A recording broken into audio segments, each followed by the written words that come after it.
Жаһандану жайлаған қоғамда табиғи ресурстар азайып, қоршаған орта ластанғандықтан адамзат үшін жасыл экономикаға көшу міндеті тұр. Қоқыс адамзат барда таусылмайтын қор. Осы шикізат көзін тиімді пайдалана отырып, қалдықтарды басқару жүйесін жетілдіру бүгінгі күннің басты мәселесі. Барлық нысандар қалдық материалдардан жасалған, яғни әдетте адамдар қоқыс есебінде тастайтын материалдардан біз ондай жұмыстар жасап шығарамыз. Әр адам басынан тұрмыстық қоқыс мөлшері күн санап артып келеді. Ғалымдардың пайымдауынша, бір адам басынан жылына орта есеппен 550 килограммға жуық қоқыс бөлінеді. Біздің қалада қоқысты жинау және сұрыптау жұмыстарымен айналысатын ЛС компаниясы жұмыс істейді. Яғни олар қоқысты жинап, Ресей Федерациясына өндіріс жұмыстарына жібереді.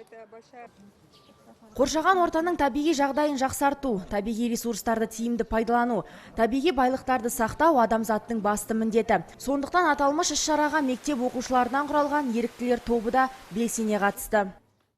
Көптеген елдерде жыл сайын өткізілетін мереке, көптеген акциялар жүргізіледі. Бүгінгі біздің мерекенің шараның мақсаты балаларды жинап, көрме өткізілді. Балалар алаңда сурет салды. Осы қоршаған орта жайлы экологияны қалай сақтау керек.